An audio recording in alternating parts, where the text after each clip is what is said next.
Hello friends, இது A to Z Nanosoft. College projects, programming, non-programming courses எல்லாமே free certificate ஓட free internship course கொடுத்துட்டு இருக்கோம். நம்ம சேனல் நீங்க இன்னும் subscribe பண்ணாம இருந்தீங்க அப்படின்னா subscribe பண்ணிக்கோங்க. மறக்காம notification bell ஐகானையும் click பண்ணிக்கோங்க. அப்பதான் எங்களோட notifications எல்லாமே உங்களுக்கு வரும். Conditional operatorக்கு already voting example பார்த்தோம். இப்போ நம்ம waterfallsம் WhatsAppம் வச்சு எப்படி conditional operatorக்கு program பண்ணலாம் அப்படின்னு பார்க்கலாம். First waterfalls எடுத்துக்கலாம். வாட்டர்ஃபால்ஸ் எக்ஸாம்பிள் எடுத்துட்டோம் அப்படின்னா கிளைமேட்டை செக் பண்ணுறோம். கிளைமேட் வந்து வெயிலாக இருந்துச்சு அப்படின்னா வாட்டர்ஃபால்ஸுக்கு போகலாம், வெயில் இல்லை அப்படின்னா வீட்லேயே இருக்கலாம் அப்படிங்கிற ஒரு கோடிங் நம்ம பண்ணலாம். ப்ரோக்ராம் பாருங்க. ஃபர்ஸ்ட் ஹெடர் நான் டிக்ளேர் பண்ணிக்கிறேன், மெயின் மெத்தட் டிக்ளேர் பண்ணிக்கிறேன். உள்ளுக்குள்ள நான் ஒரு ஸ்ட்ரிங் வந்து டிக்ளேர் பண்ணிக்கிறேன். யுவர் கிளைமேட் அப்படின்னு ஒரு ஸ்ட்ரிங் வந்து 15 ஸ்பேஸ் கொடுத்து நான் டிக்ளேர் பண்ணிக்கிறேன் கேரக்டருங்கிற டேட்டா டைப்பில். இந்த யுவர் கிளைமேட் வேரியபிள் வந்து நான் யூசர் கிட்ட இன்புட் வாங்க போறேன். உங்களோட கிளைமேட் இப்போ எப்படி இருக்கு அப்படின்னு நான் இன்புட் வாங்க போறேன். கிளைமேட்னு சொல்லி நான் டிஃபால்ட்டா ஒரு வேரியபிள் செட் பண்ணிக்கிறேன். அதுக்கு வேல்யூ வந்து சன்னி அப்படின்னு சொல்லி நான் டிக்ளேர் பண்ணிக்கிறேன். யூசர் கிட்ட அப்போ நான் வேல்யூ வாங்க போறேன். அதுக்கு நான் பிரிண்ட் பண்றேன் enter current climate like sunny or rainy அப்படின்னு சொல்லி நான் பிரிண்ட் பண்றேன். கெட்டஸ் அதாவது கெட் ஸ்ட்ரிங் யோர் கிளைமேட், உங்களோட கிளைமேட்டை இன்புட் கொடுங்க அப்படின்னு சொல்லி நான் கேட்குறேன்.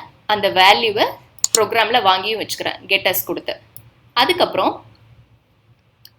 ரிசல்ட்னு சொல்லி ஒரு இன்டீஜர் வந்து நான் டிக்ளேர் பண்ணுறேன். இது எதுக்கு அப்படின்னா ஸ்ட்ரிங்கை பொறுத்த வரைக்கும் ரெண்டு வேல்யூவை கம்பேர் பண்ணுறதுக்கு ஸ்ட்ரிங் கம்பேர் அப்படின்னு ஒரு ஆப்ரேஷன் இருக்கு, STRCMP. இந்த கம்பேரிசன் ஆப்ஷன் மூலமாக நீங்கள் ரெண்டு ஸ்ட்ரிங்கும் வந்து ஈக்குவலாக இருக்கா அப்படிங்கிறத வந்து அந்த ஸ்ட்ரிங்கோட ஆஸ்கி வேல்யூ வச்சு கம்பேர் பண்ணும். ரெண்டு ஆஸ்கி வேல்யூவும் மேட்ச் ஆச்சு அப்படின்னா 0ங்கிற ரிசல்ட் வந்து அது ரிட்டர்ன் பண்ணும். நார்மலாக நீங்கள் வந்து கண்டிஷன்ஸ் எல்லாம் செக் பண்ணும்போது 1ன்னா ட்ரூ, 0னா ஃபால்ஸு.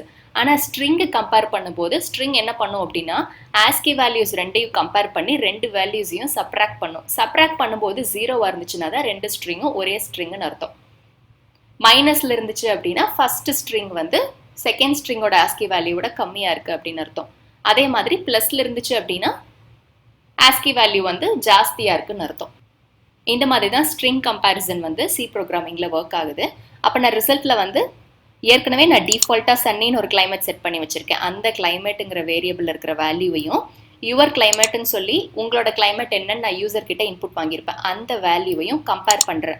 ரெண்டையும் கம்பேர் பண்ணும்போது எனக்கு ரிசல்ட் வந்து 0 வந்துச்சு அப்படின்னா கிளைமேட் வந்து சன்னியாக இருக்குது அப்படிங்கிறது அர்த்தம். அப்போ கிளைமேட் சன்னியாக இருந்துச்சு அப்படின்னா let us go to waterfalls அப்படின்னு நான் ட்ரூ ரிசல்ட்டு பிரிண்ட் பண்ணுறேன். அப்படி இல்லை அப்படின்னா let us stay in home அப்படின்னு நான் பிரிண்ட் பண்ணுறேன். ஃபர்ஸ்ட்டு நான் ரெண்டு வேரியபிளையும் செக் பண்ணுறேன். யூசர் கிட்ட இருந்து வாங்குற கிளைமேட்டையும் டிஃபால்ட்டாக நான் செட் பண்ணி வச்சுக்கிற கிளைமேட் வேல்யூவையும் கம்பேர் பண்ணுறேன். கம்பேர் பண்ணும்போது ரிசல்ட்டை 0-1 செக் பண்ணுறேன். அதாவது ரெண்டு ஒரே ஸ்ட்ரிங்கான்னு செக் பண்ணுறேன். செக் பண்ணிவிட்டு கொஸ்டின் மார்க் கொடுத்து அந்த கண்டிஷன் சாட்டிஸ்ஃபை ஆச்சுன்னா வாட்டர்ஃபால்ஸ்க்கு போகலாம் அப்படின்னு பிரிண்ட் பண்ணுறேன். அப்படி இல்லை அப்படின்னா நான் வீட்லேயே இருக்கலாம் அப்படின்னு பிரிண்ட் பண்ணுறேன். அவுட்புட் பாருங்க. Enter current climate like sunny or ரெய்னின்னு வருது. Sunny, let us go to waterfalls அப்படின்னு நான் பிரிண்ட் பண்ணியிருக்கேன். அடுத்தது வாட்ஸ்அப் எக்ஸாம்பிள். வாட்ஸ்அப்லேயே வந்துட்டு வாட்ஸ்அப்பில் நம்ம வாட்ஸ்அப் ஸ்டேட்டஸ் ப்ரைவசி செட்டிங்ஸ் எடுத்துக்கலாம். இப்போ வாட்ஸ்அப் ஸ்டேட்டஸ் ப்ரைவசி செட்டிங்ஸ் எடுத்துட்டிங்க அப்படின்னா நான் ப்ரைவசி செட்டிங்ஸ் வந்து ஆல் கான்டாக்ட்ஸ்ன்னு கொடுத்துருந்தேன் அப்படின்னா என்னோட கான்டாக்ட்ஸ் எல்லாருமே என்னோட ஸ்டேட்டஸ் பார்த்துக்கலாம். இதுவே வந்து ஷேர் மை கான்டாக்ட்ஸ் ஒன்லி வித்னு ஆப்ஷன் இருக்கும், எக்ஸப்ட்னு சொல்லி ஆப்ஷன் இருக்கும். நான் எந்த ஆப்ஷன் சூஸ் பண்ணுறேனோ அதுக்கு தகுந்த மாதிரி என்னோட ஸ்டேட்டஸ் ப்ரைவசி இருக்கும். இப்போ ஆல் கான்டாக்ட்ஸ் கொடுத்தா நம்மளுக்கு என்ன அவுட்புட் வருதுங்கிறத கோடிங்கில் பார்க்கலாம். இப்போ நான் அதே எக்ஸாம்பிள் எடுத்துக்கிறேன். அதே எக்ஸாம்பிளில் சின்ன சின்ன மாடிஃபிகேஷன்ஸ் மட்டும் பண்ணியிருக்கேன்.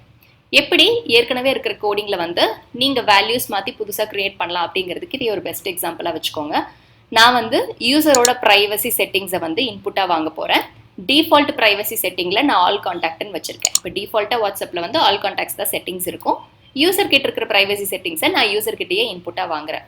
அப்போது என்டர் யுவர் ப்ரைவசி செட்டிங்ஸ்னு கொடுத்து யூசரோட ப்ரைவசியை நான் வாங்குறேன், கெட்டஸ் கொடுத்து வாங்குறேன்.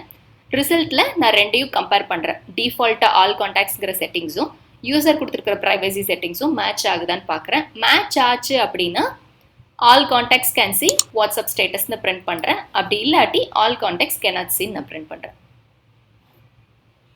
நீங்கள் செட் பண்ணும்போது உங்களுக்கு டிஸ்பிளே ஆகுமா, உங்களோட கான்டாக்ட்ஸ் எல்லாருமே இதை பார்க்கலாம் அப்படின்னு வரும் ஆல் கான்டாக்ட்ஸ் சூஸ் பண்ணிங்கன்னா. எக்ஸப்ட் சூஸ் பண்ணிங்கன்னா இவங்க மட்டும் பார்க்கலான்னு வருமா வாட்ஸ்அப்பில், அதே தான் நான் இங்கே எக்ஸிக்யூட் பண்ண போகிறேன். இதில் இன்னொரு ஆப்ஷன் நான் கொடுத்துருக்கேன். இப்போ உங்களோட ரிசல்ட், இப்போ ஸ்ட்ரிங் கம்பேரிசன் ஆப்ரேஷன் எல்லாம் நீங்கள் பண்ணும்போது நீங்கள் என்ன ஆப்ரேஷன் பர்ஃபார்ம் பண்ணாலும் அது கரெக்டாக ஒர்க் ஆகுதான்னு செக் பண்ணுறதுக்கு நீங்கள் எந்த வேரியபிளில் டிக்ளேர் பண்ணி வச்சுருக்கீங்களோ அந்த வேரியபிள் இருக்கிற வேல்யூவை பிரிண்ட் பண்ணி பார்த்தீங்க அப்படின்னா உங்களுக்கு கரெக்டாக ஒர்க் ஆகுதான்னு நீங்கள் கண்டுபிடிச்சிக்கலாம். இப்போ உங்களுக்கு அதையும் நான் எக்ஸிக்யூட் பண்ணி காட்டுறேன். இப்போ நான் ரிசல்ட்டுங்கிற வேரியபிளில் 2 வேல்யூவையும் நான் கம்பேர் பண்ணுறேன். டிஃபால்ட் வாட்ஸ்அப் செட்டிங்ஸையும் யூசர் கொடுக்குற ப்ரைவசி செட்டிங்ஸையும் நான் கம்பேர் பண்ணுறேன். கம்பேர் பண்ணும்போது எனக்கு 0 வந்துச்சுன்னா வாட்ஸ்அப் ஸ்டேட்டஸ் பார்க்கலான்னு வரும். அப்போ எனக்கு சப்போஸ் இந்த கண்டிஷன் வந்து ஒர்க் ஆகலை, தப்பாக ஒர்க் ஆகுது அப்படின்னா எனக்கு ரிசல்ட்டுங்கிற வேல்யூவில் கரெக்டாக அவுட்புட் வரலன்னு அர்த்தமா? அப்போ அந்த ரிசல்ட்டுங்கிற வேல்யூ கரெக்டாக ஒர்க் ஆகுது அப்படின்னு நான் ஃபஸ்ட் செக் பண்ணி பார்ப்பேன். அதுக்காக தான் நான் இந்த சென்டென்ஸ் கொடுத்துருக்கேன். ரிசல்ட்டுங்கிற வேரியபிளில் 0ங்கிற வேல்யூ வந்திருக்கா இல்லை என்ன தான் அவுட்புட் வந்திருக்குன்னு நான் கண்டுபிடிச்சேன் அப்படின்னா தான் எனக்கு வந்து இந்த கண்டிஷனல் ஆப்ரேட்டர் கரெக்டாக ஒர்க் ஆகுதான்னு செக் பண்ணி பார்க்க முடியும், ஏதாவது எரர் வந்துச்சுன்னா. அதுக்காக வந்து நான் ரிசல்ட்டுங்கிற வேரியபிளை பிரிண்ட் பண்ணுறேன். இப்போ அவுட்புட் பாருங்கள். என்டர் யுவர் ப்ரைவசி செட்டிங்ஸ், நான் வந்து எக்ஸப்ட்னு கொடுக்குறேன். இப்போ ரிசல்ட் எனக்கு என்ன வந்திருக்கு? -4 வந்திருக்கு. ரைட் ஹேண்ட் சைட் வேல்யூ வந்து சின்னதாக இருக்கா, அதனால் வந்து -4 வந்திருக்கு. All contacts cannot see. இப்போ நான் மறுபடியும் எக்ஸிக்யூட் பண்ணுறேன். வாட்ஸ்அப் செட்டிங்ஸ் வந்து நான் ஆல் கான்டாக்ட்ஸ்ன்னு செட் பண்ணுறேன்னு வச்சுக்கோங்க. அப்போ எனக்கு வாட்ஸ்அப்பில் என்ன டிஸ்பிளே ஆகும்? All contacts can see WhatsApp status அப்படின்னு டிஸ்பிளே ஆகும். நான் மேட்ச் பண்ண ரிசல்ட் வந்து என்ன வந்திருக்கு அப்படிங்கிறதையும் செக் பண்ணி பார்க்குறேன். இவ்வளோதான் கண்டிஷனல் ஆப்ரேட்டர்ஸ். இந்த கண்டிஷனல் ஆப்ரேட்டர்ஸ் யூஸ் பண்ணி ரியல் டைம் எக்ஸாம்பிளாக ஆல்ரெடி நீங்கள் பார்த்த 3 எக்ஸாம்பிள் இல்லாமல் டிஃப்ரெண்ட்டாக நீங்களாக ஒன்று யோசிச்சு அதுக்கு கோடிங் பண்ணுங்கள். அடுத்த கிளாஸில் நம்ம பார்க்கலாம்.